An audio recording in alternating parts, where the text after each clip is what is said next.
కొమురం భీముడో కొమురం భీముడో గొర్రాసునెగడోలే మండాలి కొడుకో మండాలి కొడుకో. ఉద్యమం అంటే ఉస్మానియా యూనివర్సిటీనో కాకతీయ యూనివర్సిటీనో గుర్తొచ్చేది. కానీ ఇప్పుడు ఉద్యమం అంటే దిల్సుఖ్ నగర్ కాలే కడుపుతోటి కళ్ళు పంటేసుకొని ఈ రోజు కాళ్లకు చెప్పులు అరిగేటట్టు దిల్సుఖ్ నగర్ లో ఒక నిరుద్యోగి నోటిఫికేషన్ కోసం ఎదురు చూస్తుంటే ఈ రోజు కాంగ్రెస్ ప్రభుత్వము ఈ రేవంత్ రెడ్డి ప్రభుత్వము దున్నపోతు మీద వర్షం కురిచినట్టు ఈ రోజు సిగ్గు లేకుండా నల్గొండ వెళ్లి 70,000 ఉద్యోగాలు భర్తీ చేశానని మాట్లాడుతున్నాడు రేవంత్ రెడ్డి. నీకు సిగ్గున్నదా? నువ్వు అంటున్నావు ఈ రోజు ఎవరైతే ప్రతిపక్ష నాయకులు ఉన్నారో అసెంబ్లీలో చర్చకు రమ్మంటున్నారు. అదే అసెంబ్లీలో ఆ రోజు భట్టి విక్రమార్క గారు 16,000 14,000 అఫీషియల్ గా కాంగ్రెస్ గవర్నమెంట్ భర్తీ చేసిందంటే ఆ రోజు మీరు అసెంబ్లీలో సోయి లేకుండా పడుకున్నారు. సోయి లేకుండా పడుకుంటే మిమ్మల్ని పక్కనున్న ఎమ్మెల్యే లేపారు. అది మర్చిపోయి ఈ రోజు మా నల్గొండకి వెళ్ళి ఎంత ధైర్యం ఉంటే రేవంత్ రెడ్డి నువ్వు 70,000 ఉద్యోగాలు భర్తీ చేసినట్టువా? ఒక్కసారి రా, ఇదే ఇక్కడ దిల్సుఖ్ నగర్ చౌరస్తాను. లేకపోతే నీ వల్ల నిన్ను గెలిపించడం కోసం నేను గ్రామాల ఉమ్మడి నల్గొండ ఖమ్మం వరంగల్ తిరిగి మీ ఎమ్మెల్యేని గెలిపించడానికి నేను తిరిగాను. ఈ రోజు కలం పట్టాల్సిన నా చేయికి నువ్వు కలం పెట్టాల్సిన నా చేయికి ఈ రోజు నాతోటి ఆస్పిరెంట్ అడ్డాలో కప్పు కడిగిస్తున్నావు. బిడ్డ గుర్తు పెట్టుకో. అదే ఆ రోజు ఒక్క ప్రవళిక ఏదైతే టీఆర్ఎస్ ప్రభుత్వం అధికారంలో ఉన్నప్పుడు ప్రవళిక అనే మా చెల్లె సోదరి చనిపోతే మీ కాంగ్రెస్ లీడర్లు దొంగ కొడుకులు ఎంత హైరాణ చేశారు. రాష్ట్రం మొత్తం అల్లకల్లోలం సృష్టించి ఎక్కడికక్కడ ధర్నాలు రాస్తారోకలు చేశారు. మరి ఈ రోజు కాంగ్రెస్ ప్రభుత్వంలో ఉన్న లీడర్లు ఎమ్మెల్సీలు రియాజ్ కావచ్చు, ఆకునూరి మురళి కావచ్చు, ఎడబండిరు ఈ రోజు గత 20 రోజుల నుంచి 30 రోజుల నుంచి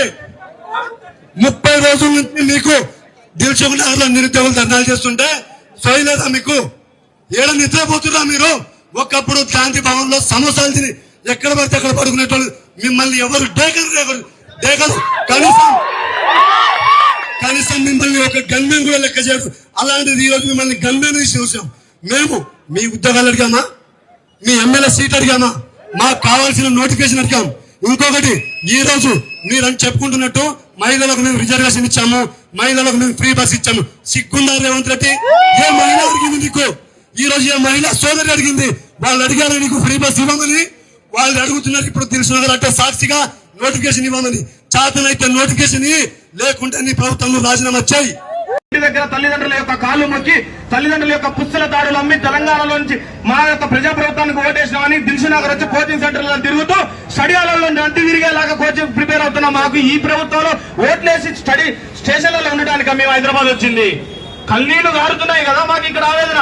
ఒక్కసారి నువ్వు మంచి 5,000 పోస్టులు మేము ఎల్బీ స్టేడియం మేము వస్తాం, నువ్వు అంట కూడా నియామక పత్రాలు ఇస్తామని. ఆ 5,000 పోస్టులను రోస్టర్ విధానం ద్వారా BCA BCDE ST SC EWC open category NCC quota CBB quota MSP quota ex service quota sports కోటాకి నువ్వు ఎలా బతుకుతావు? 3,000 పోస్టులు సిటీ సరౌండింగ్స్ వేసి 2,000 పోస్టులు 29 జిల్లాలకు వేస్తే నీకు సిటీలో ఒక్క సీటు కూడా రాలేదు. నీకు భిక్ష పెట్టింది గ్రామీణ ప్రాంత విద్యార్థులు 4 జిల్లాల విద్యార్థులే కదా. ఖమ్మం, మహబూబ్నగర్, వరంగల్, నల్గొండ జిల్లాలో నీకు 48 సీట్లు వచ్చినాయి. కానీ జీవో నెంబర్ 40 రద్దు చేసి ఆ జిల్లాలకు న్యాయం చేస్తా అని చెప్పావు కదా. కానీ తల్లి పాలు దాగి రొమ్ము గుద్దిన నువ్వు ఈ పని చేస్తావు. ఏ ముఖం పెట్టుకోని ఇంటికి వెళ్ళాలి పండుగలు కానీ ముఖం పెట్టుకోలేక ఇక్కడ దిల్సుఖ్ నగర్ లో అవస్థలు పడుతున్నావు. ఒక్కరోజు నీ పిల్లగాలను తీసుకొచ్చి దిల్సుఖ్ నగర్ హాస్టల్లో అన్నం తిప్పి మా యొక్క ఆవేదన తెలుస్తుంది.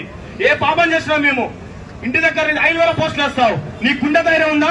రిలీజ్ అయ్యి నీకు తమ్ముండే ఎవరికైనా ఛాలెంజ్ చేస్తున్నాం మేము. ఎక్కడి నుంచి వస్తాయి? ఇచ్చిన చిత్తు కాగిత ఇచ్చిన వినతి పత్రాలు చిత్తు కాగితలోకి చెత్తబుట్టలోకి వెళ్తుంటే పరిష్కార మార్గం ఎక్కడ వెళ్తుంది? స్టేట్ కి హోమ్ మినిస్టర్ లేడు, స్టేట్ కి డీజీపీ లేడు. మేము ఎక్కడికి వెళ్ళి వినతి పత్రాలు ఇవ్వాలి? ఎవరికి ఇస్తే న్యాయం జరుగుతుంది? ఎవరికి చెప్తే న్యాయం జరుగుతుంది? అంటే ఎవడు అడిగేవాడు రాడనా? ఎవడు ప్రశ్నించేవాడు లేడా? తరానికి ఒకడు వస్తాడు, ఖచ్చితంగా నిన్ను ప్రశ్నించేవాడు వస్తాడు. నువ్వే అందులో కిందిస్తా పోలీస్ పటేల్ కుటుంబం నుంచి వచ్చినావని పోలీస్ అభ్యర్థులతో పెట్టుకోక దయచేసి చెప్తున్నా.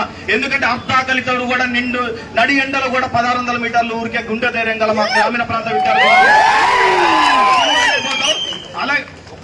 అలాగే జీవో నెంబర్ జీవో నెంబర్ 31 తీసుకొచ్చారు. కానీ 2024 నుంచి 2026 వరకు ఆ జీవోనే చెల్లలేదు. అంటే చరిత్రలో జీవో నెంబర్ 31 వల్ల ఉపయోగమే లేకుండా పోయింది. అలాగే ఎవడైనా గుర్తున్న వాడు ఎవడైనా జీవో 87 తీసుకొచ్చి ఏది రిలాక్సేషన్ పెంచుతాడు, కానీ వీడు ఏది రిలాక్సేషన్ తగ్గించిండు. అంటే ఎందుకు ఎవడైనా నిరుద్యోగులు పెంచాలి కానీ నిరుద్యోగులు వయసు తగ్గిస్తాడా? అలాగే జీవో నెంబర్ 46 రద్దు చేశారు. కమిటీ వచ్చింది. ఆ కమిటీలో ఎవడున్నాడో వాడికే తెలియదు. అంటే ఏ పాపం చేసిన వాళ్ళని చరిత్ర ఎప్పుడైనా కాలం ఏదైనా అవకాశం ఒక్కసారి వస్తుంది. జవాల ఊయలగా ఊరు నిజాం రాజులను తరిమిన పోరు,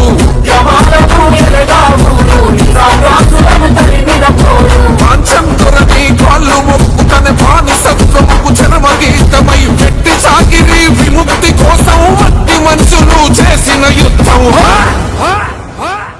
ఆ వీరుల గన్నమ్మ ఇది వీర తెలంగాణ, సాయుధ పోరుకు చిరునామా సమరాల తెలంగాణ.